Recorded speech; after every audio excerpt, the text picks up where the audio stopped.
Welcome to the Get On Board series presentation on school board candidate expenditures.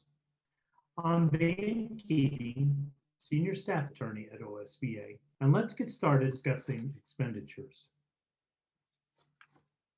Board candidates are legally allowed to spend campaign funds, also known as expenditures, in four explicitly defined areas.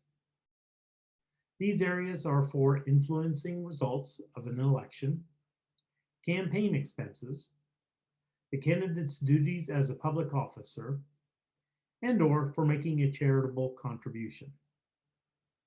The main question to ask for each expenditure to determine if it is proper is, but for the fact that he or she is a candidate or office holder, would he or she be making this expenditure?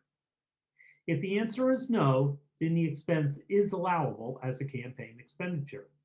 But if the answer is yes, the candidate would be making this expenditure regardless of being a candidate or office holder, then the expenditure is not allowable. The key word for any permitted expense is reasonableness.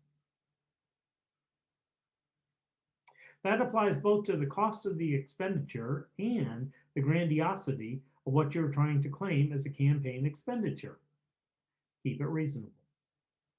I've included some examples of what are considered reasonable expenses, but pay particularly close attention to the office supplies. Buying a computer to assist in developing and printing campaign literature works if that is all you are using the computer for.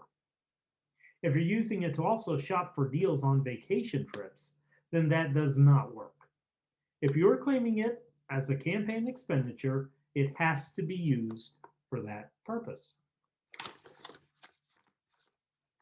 Disclaimers are important and legally required language that has to appear on each and every item that a candidate uses in an attempt to influence the election. Usually that means literature, printed literature, like ads, posters, signs, etc. But it does not always have to be printed materials. Placing any of this on the web as electronic ads also qualifies, but I'll cover a little bit more about this shortly.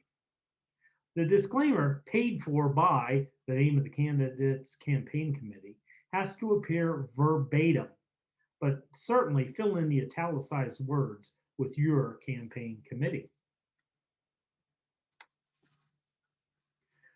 Note that specific exemptions. You don't have to print up the disclaimer on little knickknacks that you pass out, like frisbees, magnets, keychains, etc., whatever, keeping it small. As mentioned, if you place something on Facebook or social media, your name needs to include the disclaimer. Status updates and the like that you post on social media do not require the disclaimer either, provided the election committee has a home page that clearly identifies the committee. Here are some additional resources on campaign expenditures that you may find to be helpful. And I'd like to thank you. And here's how you can contact me if you have any questions.